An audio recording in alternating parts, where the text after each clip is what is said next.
revisiting my dreams with the king.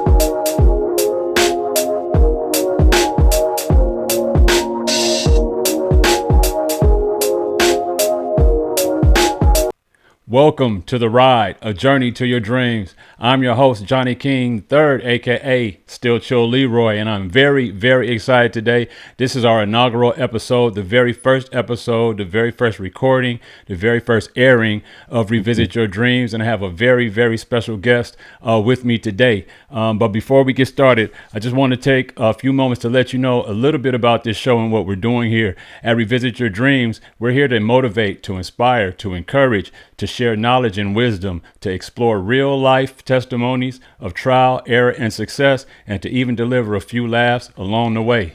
I have a very special guest today. This person is a talented performer, a prolific writer and lyricist, an active recording artist. To date, he has released several full-length albums and numerous EPs and singles. He was a lead actor in the independent film Keyed, and was featured in the major motion picture The Last Castle, starring James Gandolfini, Delroy Lindo, and Robert Redford. He is a father of two and attended Tennessee State University. Welcome to the ride. I'm MC, rapper, prolific artist, Just One Thomas. What's up, Just? Welcome to the show. What's going on, Johnny? What's up, brother? Man, it's good. I'm so honored. I'm so honored to have you, man. This is a new venture for me and a new venture for for the community of dreamers, man, and the community of people who are trying to get it and move their way out of like the hustle and the grind and get to a space where they can start pursuing their dreams at a different pace and revisit the dreams that they once thought were something that they really wanted to pursue. So I'm here to have you to share your insights and your knowledge about what you've done in your career and some of the things that you've done. I've got a list of questions for you, and I'm going to let you open up and share with the community here. But before we get started, I want to mention a couple of things. If you're watching, the Revisit Your Dreams show will be aired each Thursday on YouTube at 8 p.m. Eastern Standard Time, right here on the Revisit Your Dreams channel on YouTube, every Thursday, 8 p.m. Eastern Standard Time, starting on May 1st. This will be one of the first airings, one of the first episodes aired. We will also periodically air content and episodes in between each Thursday's episode. So make sure you subscribe to this channel and make sure that you like this episode so that we can reach more people and help more people revisit their dreams and overcome the stumbling blocks that are holding them back from pursuing their dreams diligently. All right, that's all I have for you. I'm getting ready to get into it. Just, you ready to roll? Yes, sir. Let's get it. Yes, Rock sir. and roll, Yes, sir. baby. All right. So,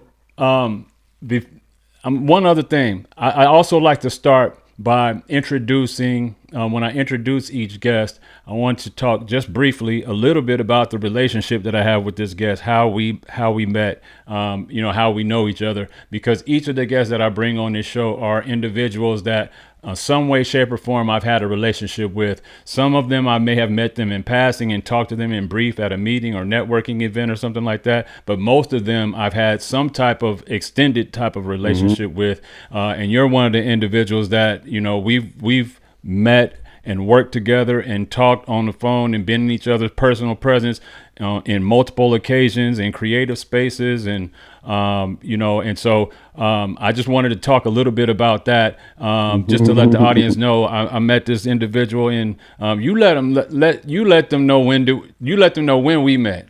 When did I meet you? When did you meet me? Or how far back do you remember us meeting? Was it 92? 92? 1992. Tennessee State University. Yeah. Tennessee State University. Tennessee State University. Second flow. It was second flow. The second flow crew is what we were called. We were about 20 posse. Deep. Yeah, yes, sir, man. Yes, sir. And I was, going to school at the time and developing artistic skills, and I didn't know Johnny was writing on the low. Bit. And we was playing Uno one night in one of our friends' room, and he was playing some music by Johnny. You know, the guys kind of made mockery of it. You know how we just joke with each other, but I listened, and I spun the block back, and I ran up on Johnny. He's like, "Yo, bro, I see you." And 30 years later, here we are, still rocking. Man, that's real facts. That's a real story. I mean, that's how it went. And you know, we kept in touch over the years. There was a period of time where we had no communication for gaps of years, and then there was a periods of time where we would communicate for a year or two, and then lose communication for a little while. And recently, over the last 3 or 4 years, we've been rocking pretty hard, right? Yes, sir, man. When you connect it through energy, it's never no separation, really. It's just times to go gather data and bring back the harvest. That's it.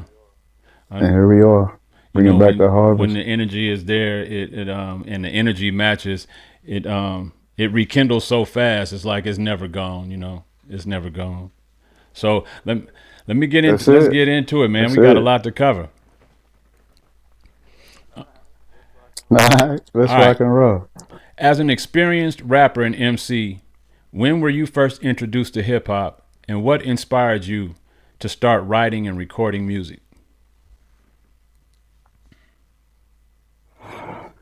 That's a good question. I remember at the age of, I think it was about 9 or 10, I first heard Planet Rock.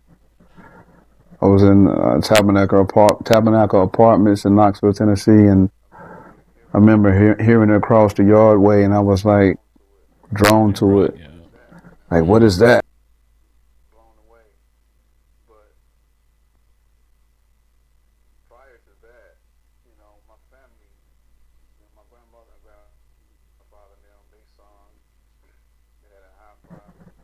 Something stopped. Can you hear me? Yeah, you good. Just keep going. You good. All right, cool.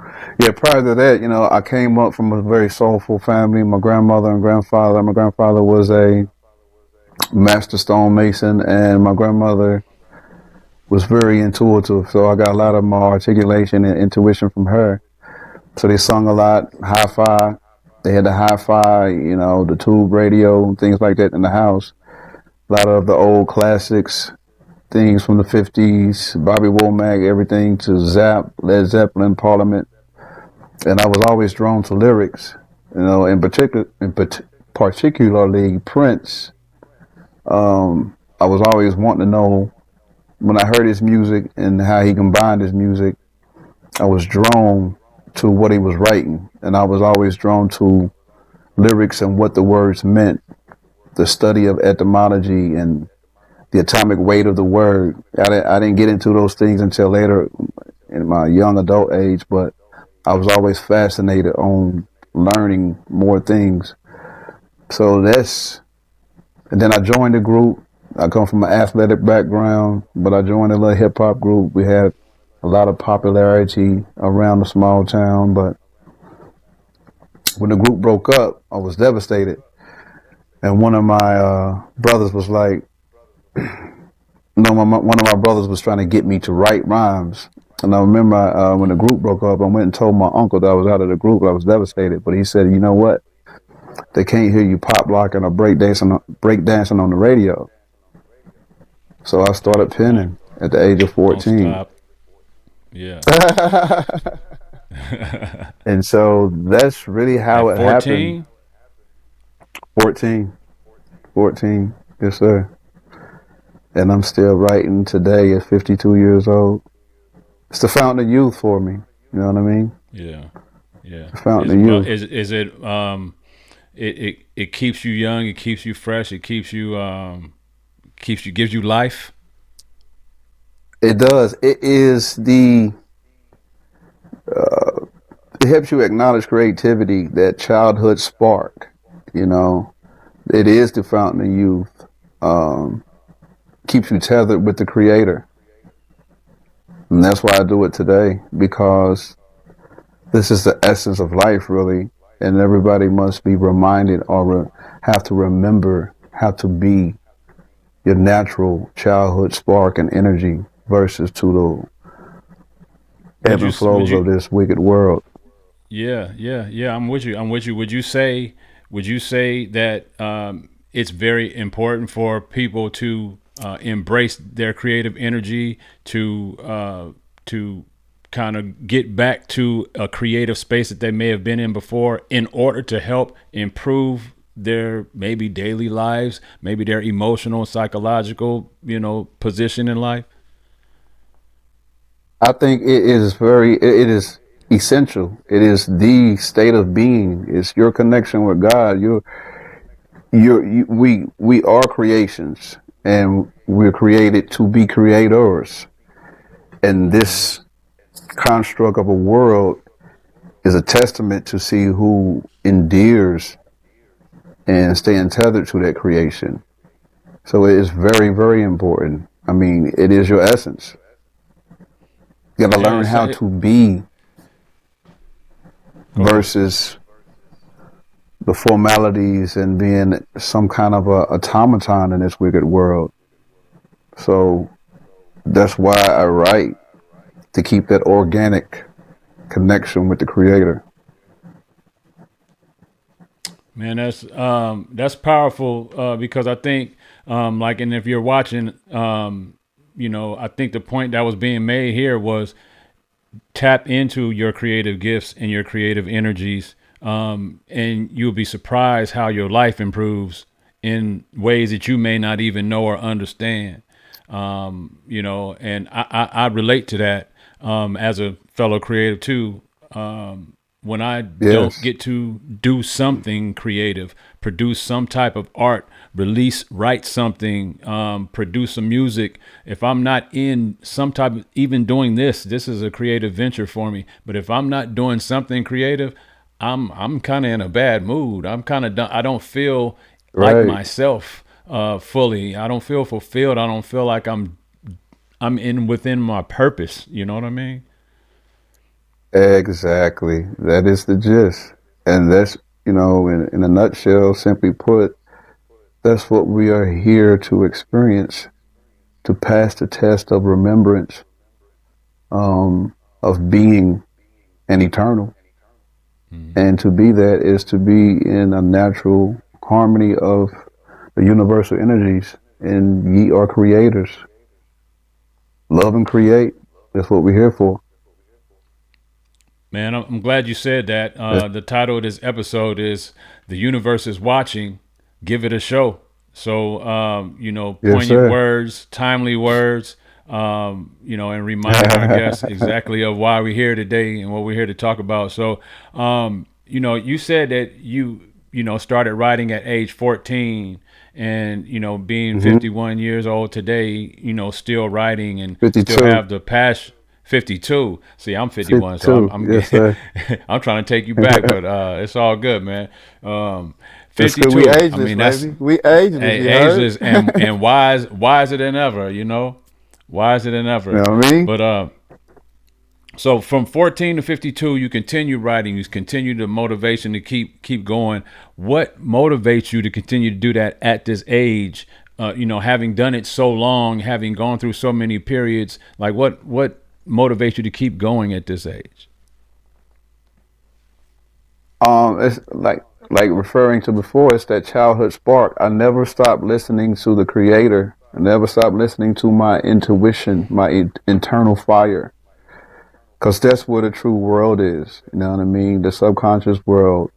And this here is just an illusion, and I use the art as a form of alchemy. Life is a lyric to transfer or return back to the soul, regardless of all these illusionary obstacles that they put on us as creators, as beings, creative beings. So I never stopped listening to the Creator. Never. You know what I mean? And then at the same time, until the day that you die. The day that I what? Do Oh you yeah, think I'm you will glad you said write that because forever? Do you think you will write until you leave this earth?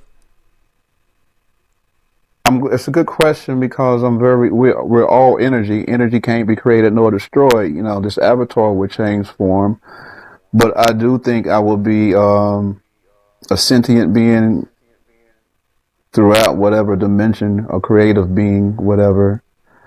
And there's continuum. I identify with the continuum. And so that also allows us or me to kind of like settle in and don't worry about all this chaos that we deal with because spiritually we've already won.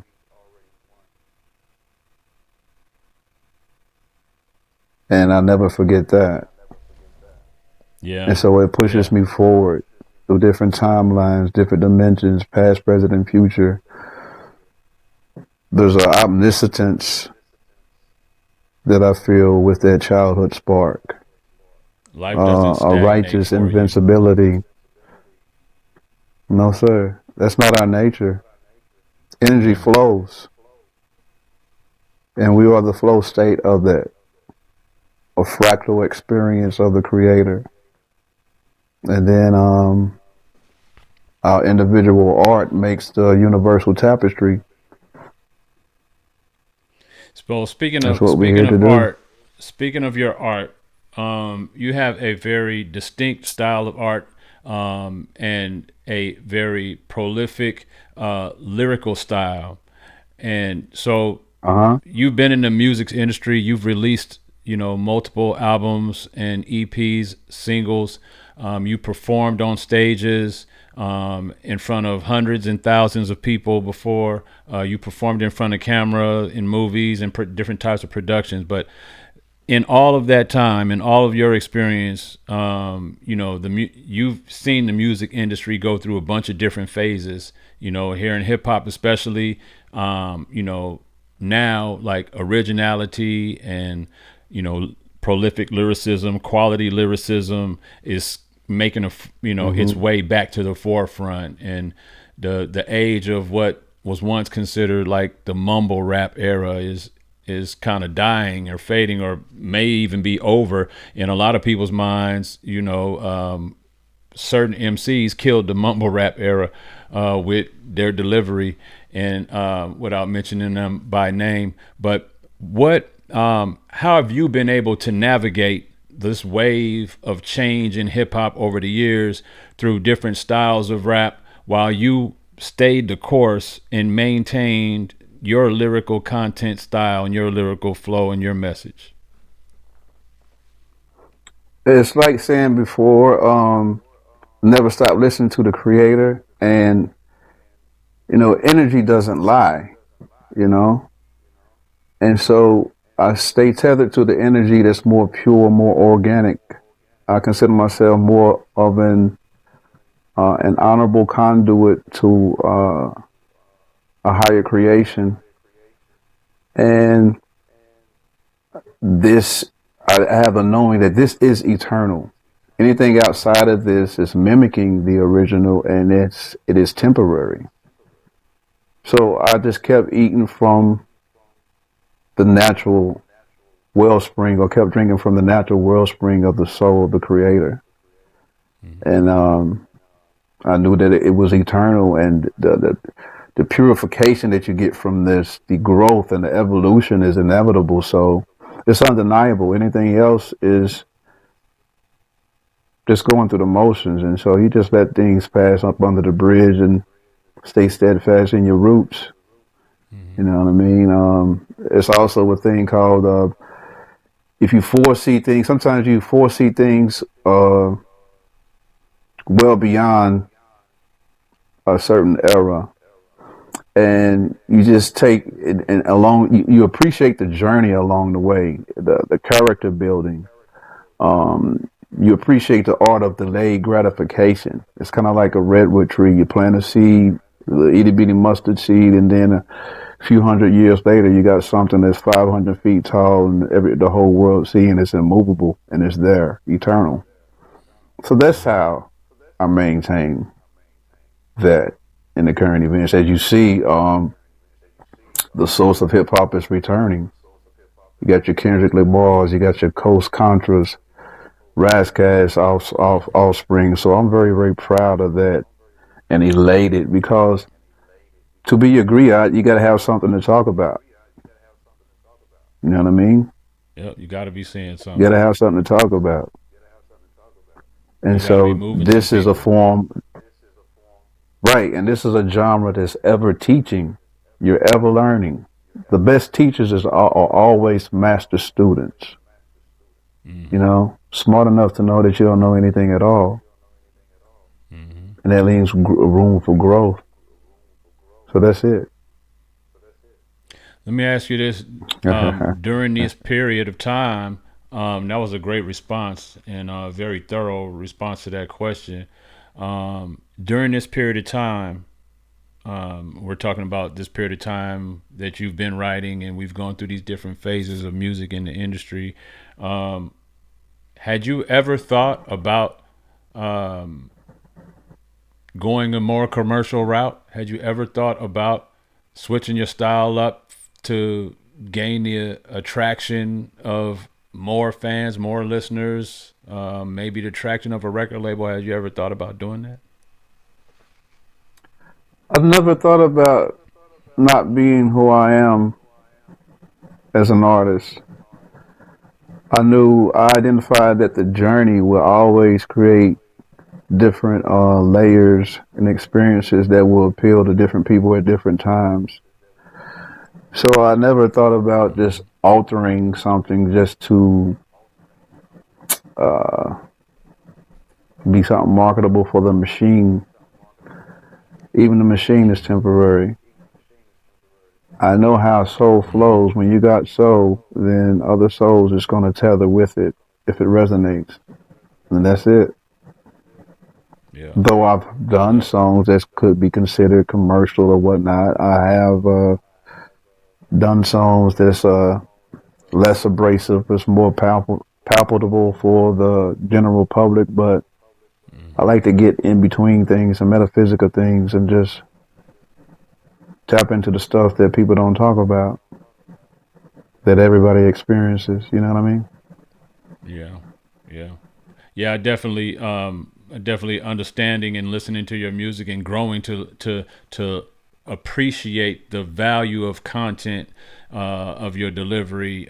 Is you do deliver some very powerful messages that resonate with the spirit, that resonate with the soul, that resonate with a person's desire to elevate beyond themselves. And so it's an honor to work with you in the music space. And, we've worked together, in music production. I've produced tracks that, you're on. We've released, music together. We still got some stuff in the works right now. We're just talking earlier today or yesterday about it. There's some heat in the works, man.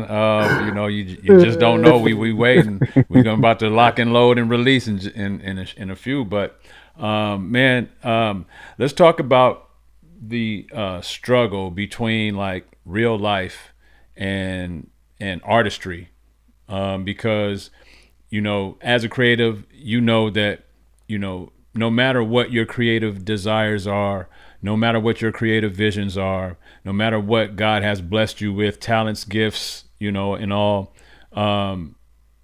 you still have to survive in an economy that depends on money. And so you got to work, you got to provide for your family, you got to provide an income for yourself. You also have to provide some type of income to be able to pay for your creative ventures. Right. And right. So like, how do you, being a full-time provider, how is your parental and survival responsibilities, how have they impacted your desire to continue and in the motivation, to pursue a music venture, a creative venture, one that is heavily dependent on your shoulders, your effort, your energy, your mind, and your execution in order to be successful? How do you balance between real life and the energy and effort you have to put in there, and real life and the energy you have to put towards your goals and your dreams? Okay, it's a good question.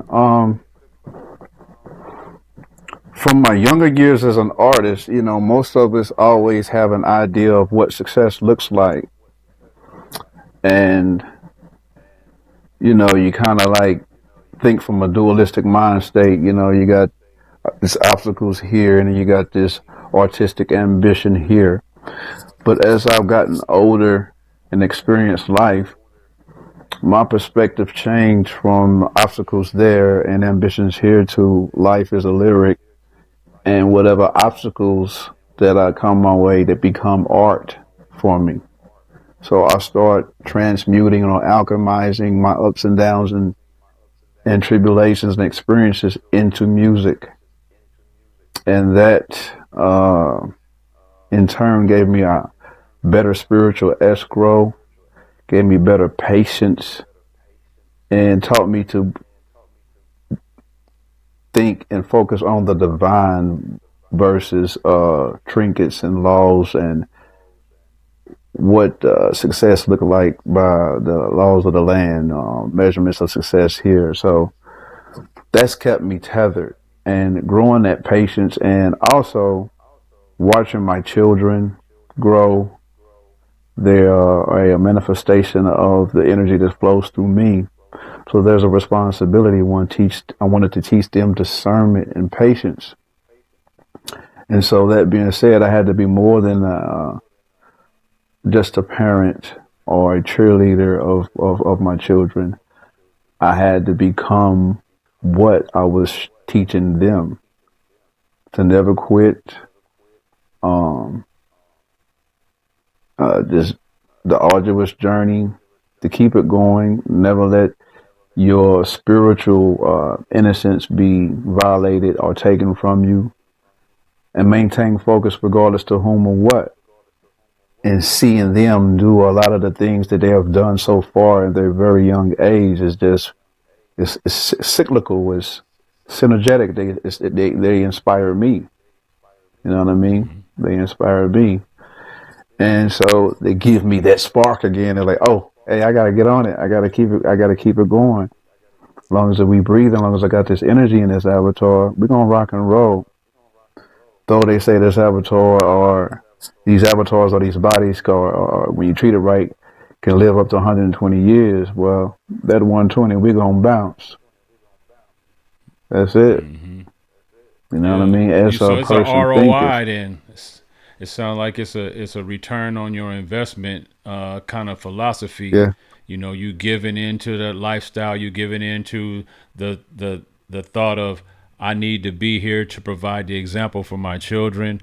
And so it becomes a constant reminder of your purpose, which, is the motivating factor, the encouraging factor for you to keep pursuing what you're pursuing, right? Right. And then, you learn within that, because you start writing about your experiences, and then you realize like your music or your verses or bars are just chapters of your life's journal. Mm-hmm. You're sharing your journal to music. You know what I mean? And you never can tell who may need to hear one or two bars that may save his or her life somewhere in the world. So there's a higher responsibility when you are endowed with these type of gifts. You will suffer your own iniquity if you don't share them with the world. Man, it's bigger than me and you. Man, you just said a word. Say that one more time. You will suffer your own iniquities if you don't share your gifts and your talents with the world. Let me interrupt right there. I resonate with that fully. I had no idea you were going to make that statement, but I absolutely resonate with that. I'm in that space right now. I've been in and out of that space multiple times throughout the years. And I'm saying this for the viewers, really. This is kind of some of that testimony, trial and error, success kind of thing we were talking about earlier. Is, there's been periods of time where I know that I've been blessed with a lot of creative gifts. If you followed me, or if you've known me, if you've been in close proximity to me on a friend level, you've seen me produce and show up in a number of different ways. And I try to do things with a high level of quality, as close to as excellent as I possibly can. I ain't perfect, but there have been periods of time where I wasn't so inspired or motivated to keep going, to do anything. And you have to constantly be reminded of a purpose, of a reason why you're doing what you're doing, why you were blessed with those gifts and those skills and those talents. And you have to keep using them, because if you don't use them, they will fade. There was a time, and I don't want to take the attention off of our guest, but there was a time where I was very active as an MC, very active, recording, writing, and I would bar up like, anybody else. I had my own style, but I could bar up myself, as a battle MC. And Right. I believe that creatively, in terms of writing structure, in terms of ideas flowing, I still have that ability. But I've been separated in a way from the active process of writing and creating and recording for such a long time that I know that if I spark it, I can get it back. But it's going to take a while because I've let it fade for so long. It'll take a while for me to get back to the sharpness that I was at before. But I just wanted to, I'm going to let you chime in, but I wanted to say that because if you're out there watching and that's you, my whole purpose for saying that is don't allow yourself to believe that it is too late. It is gone. It is lost. It may have faded some, but that's only because you haven't practiced. It's like riding a bike. You know how to ride a bike. You might not have ridden one in 20 years. When you get on it, it might take you about 3 or 5 seconds to find your balance, and then you off riding just like you was 20 years ago. Get back to revisiting your dreams. That's the whole purpose. That's the content of, the title of this whole episode and channel. So anyway, go ahead. I just wanted to interject that. I agree with you, bro. And so I'm a person like this. Words have, the words have vibrations and perspective and energy. So I'm not exempt from those woes that you experience as an artist. I look at those times where life happens to where you're not at your pinnacle in your creativity, and you may feel like you are separated from your essence. But if you change your perspective and saying this is a time of absorption for me to absorb information to articulate when I get back to myself. Mm-hmm. So since we're dealing with the mind and creativity and energy, that's something that's always evolving, always changing, and always elevating. So it's not like we boxing or wrestling or playing basketball where it's wear and tear on the body.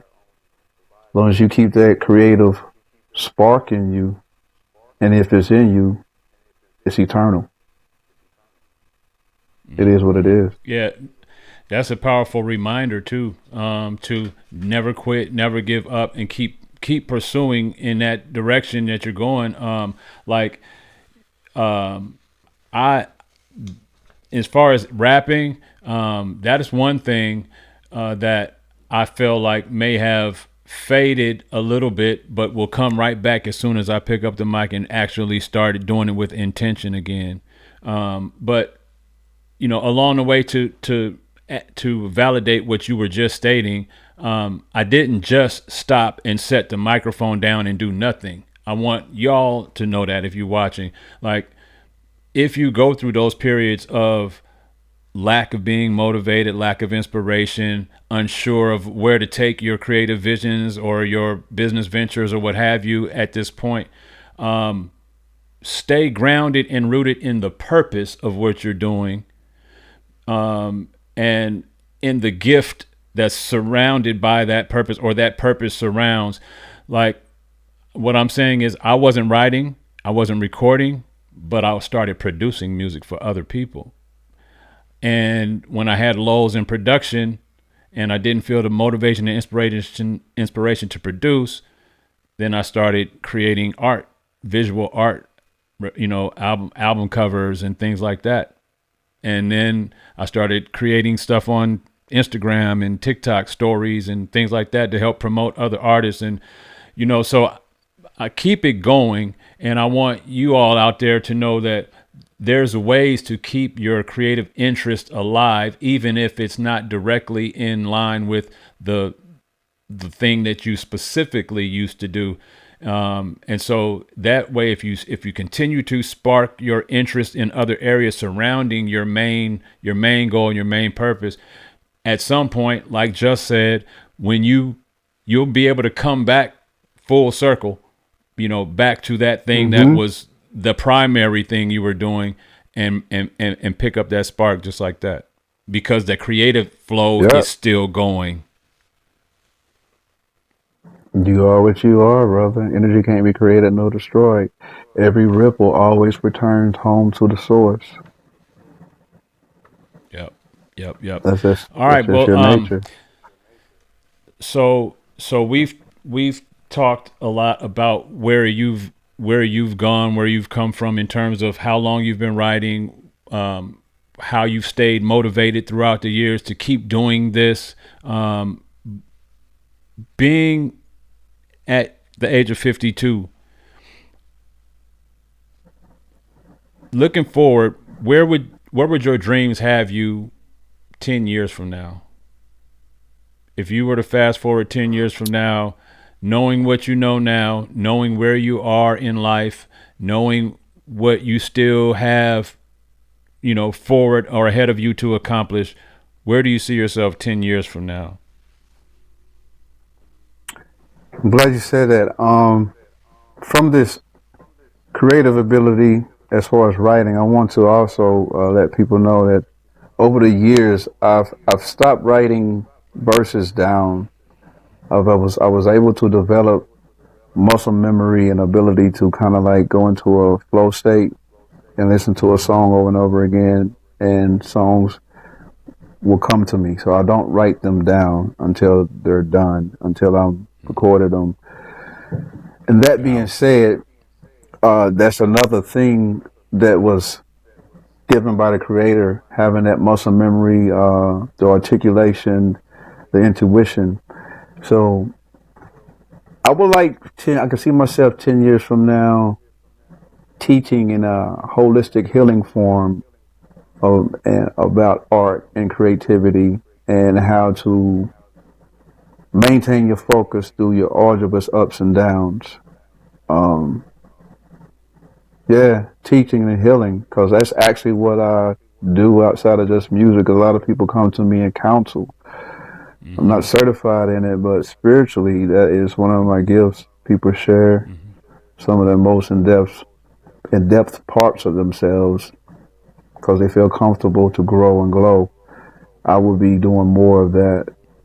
I will be a bigger version of my being now. What that looks like is no articulation. Go ahead.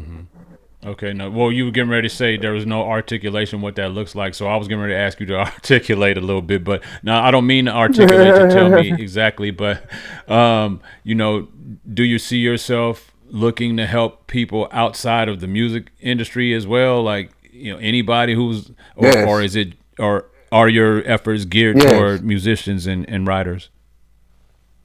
No, it's for whoever needs the healing. It's for whoever needs a healing, you know what I mean? Not just out of, we all have creative abilities. Whatever your creative abilities are. And if you just being respecting one another and loving one another, nobody is exempt from getting this healing. You know what I mean? So I actually look forward to doing that. I really feel, because I healing with, when people confide in me, I heal myself. Because we all are having this human experience. We all are having this human experience. And it's sometimes where I feel at my lowest, like I just want to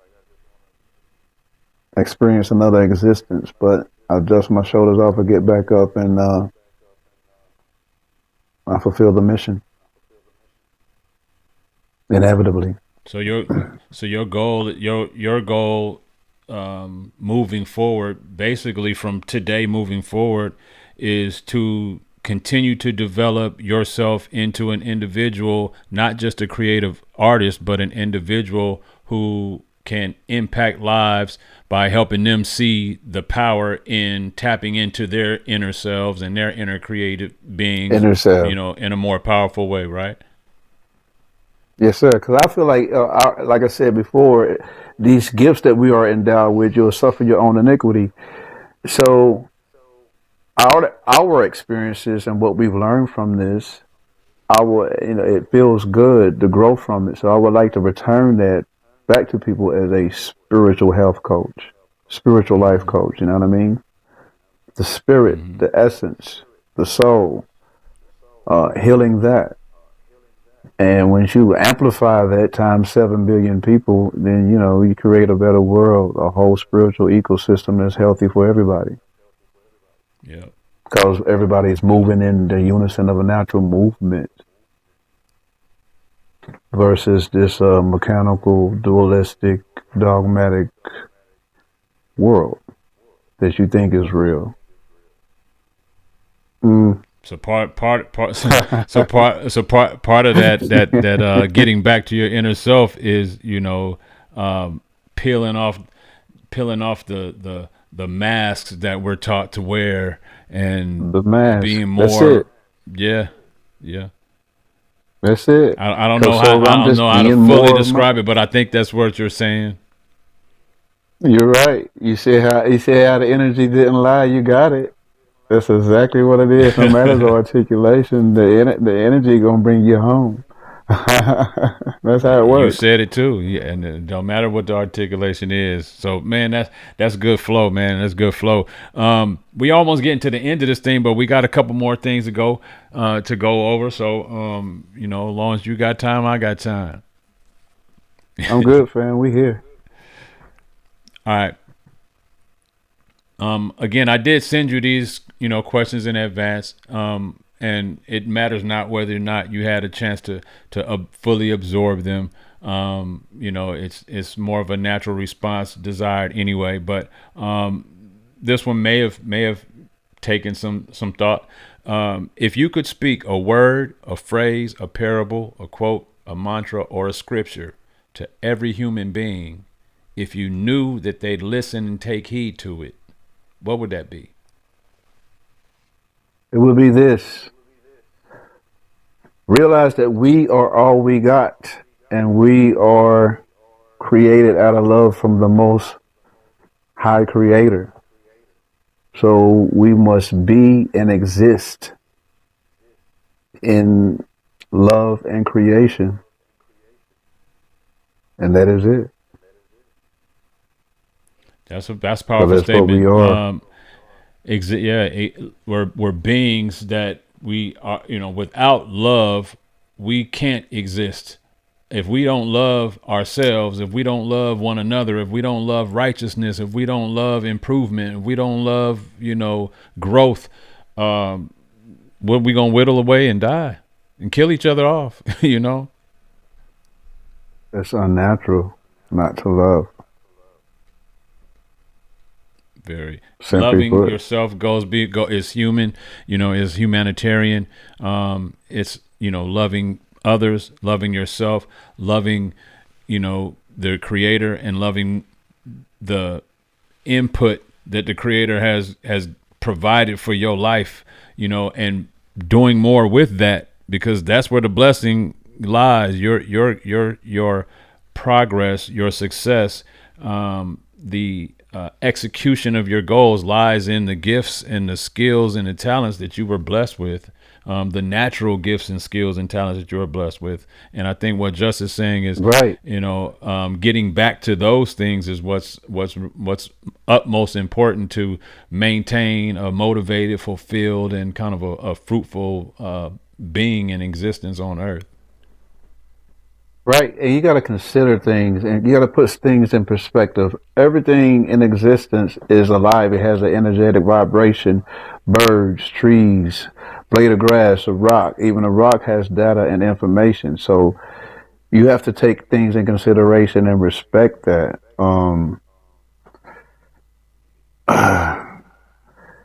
It's far beyond. A person told me like energetically, you never see a clock in your dream, so time don't really exist. And also, how energy moves. You've seen places that you haven't seen before here, and a person said to me, it may be another person or energetic being that holds your same frequency that's dreaming of you in this dimension.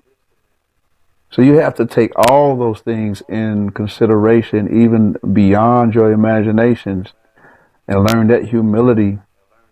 And then this word become flesh becomes a utopia.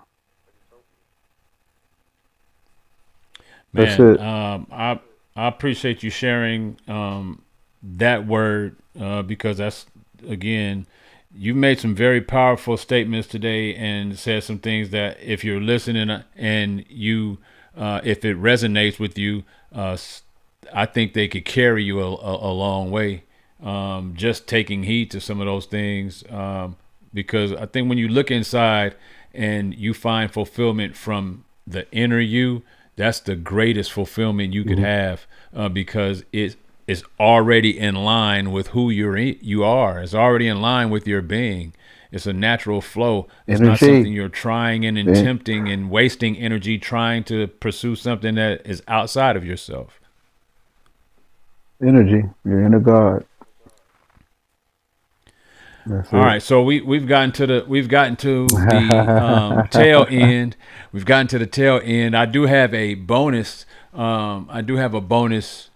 question for you that I didn't add to the questions that I sent you. So it's a little bit of fun. It'll get you to think a little bit and have get the audience to see your mind a little bit more. And but it's a bonus segment that I'm calling "What's Your Rush." Okay, what's your rush? And I'm not talking about what's your hurry or anything like that specifically. I'm more talking about Mount Rushmore. Mount Rushmore has four iconic images or faces or there, and you ask anybody to put any four faces up there is going to represent something to them, those individuals. So what's your rush for you? I want you to give me the four most inspirational people that you've either come across, you've learned about, you've watched a documentary on, you've actually met, you would have loved to have met in your lifetime. Four inspirational people and why you are inspired by them. Your Mount My Rushmore. grandfather, my grandfather, my grandmother, my son and daughter. They help remind me of the timelines. My grandfather and grandmother, instilled a lot of ancient, righteous foundation in me, and to see my son and daughter complete those full circles, that actualization and to be able to touch that personally has really, really inspired me to keep going and be the person that I am. Not to say there's a lot of people that I've been inspired by, a lot of people that's done great things, but the universe just told me to mention somebody personal outside of somebody extended that everybody knows about. Mm-hmm. Because you got people in your everyday life that does miraculous things that don't get notary for it. Mm-hmm. So those my four. Man, that's powerful. It really it validates what you've been saying this entire episode as to why you're doing what you're doing. The inspiration and Mm-hmm. motivation behind it heavily. You mentioned your kids a lot. I've heard you mention your grandparents on a couple of occasions throughout this episode. So I can tell that is a powerful inspiration, to you. And outside of, a celebrity or, a public figure or something that, majority of people might include on their Mount Rushmore, and there's nothing absolutely wrong with that. We're inspired by who we're inspired by and what we're inspired by. But I think it's a powerful statement for you to mention that your family members, your children, your parents, your grandparents can be inspirations. They can be a driving force, regardless of what they've accomplished in their lives, for an individual. So I appreciate you going a little bit deeper into that question and letting it resonate with how you really feel inside. Appreciate that. Because it's like this, not to keep your story long, it's like that's what the gift is for, to remind us that we all are superheroes. You know what I mean? And I'm mentioning my family because we all are family. We all have mothers. We all have grandfathers, brothers and sisters, sons and daughters. So it's a subconscious impression that I'm leaving. The commonality leads to the royalty. Yeah. That's it. And I think, in the future, if your children, were to see this, 10, 20, 30 years from now, the reminder of how their father viewed them and were inspired by them can in turn become extra inspiration and motivation for them to carry that forward with their children or their grandchildren. So that's very powerful, man. So very powerful. I'm gonna leave it once this. I mentioned that to show how energy is transferred through the legacies, through your grandparents, and energy resurrects through your children, through you. It's the same energy we all have been tethered to, the Most High Creator. And here we are. Keep on keeping on. Keep on rocking. You heard? We all flowing through it.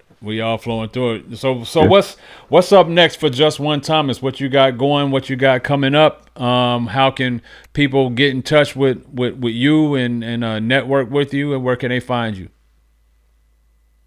My website is justonethomas.com. Got a lot more new music, a lot more new projects that we're working on, short films that we're working on, me and you. Got a West Coast connection, a compilation that I'm working on. I got an East Coast. We universalizing everywhere, bro. All ships are rising simultaneously, and we about to rock and roll real soon, and everybody will know. Hey. y'all gonna see it. Y'all gonna see it. He's more than just a special guest. I'm more than just a podcast host. This is my boy, Just One Thomas. This is my brother. Hey, Still Chill Leroy, man. It was a pleasure. Thank you for joining me today. You gave me a lot of insight. You gave our viewers and the audience a lot of insight. This was the very first episode of Revisit Your Dreams. Keep in mind that these episodes will air every Thursday on right here on the Revisit Your Dreams channel on YouTube. Every Thursday starting May 1st at 8 p.m. Eastern Standard Time. So this episode is airing. If you're watching it right now, it's already May 1st. So subscribe to this channel so you can, be notified when the next episode is going to come out on May 8th. Right. And I'm also going to be doing intermittent episodes and content throughout the week on periods. So please subscribe so you can be notified. And you can also, be aware of who our special guests coming up are in future episodes. Just One, I appreciate you being here. It was a pleasure, my brother. I look forward to seeing you again in the studio. We're going to be in the real soon. Real soon. Yes, we already home. We already home. Hey, I'm your host, Johnnie King III, a.k.a. Still Chill Leroy. This has been Revisit Your Dreams with Just One Thomas. We'll holler at you on the next go-round. Peace. Peace.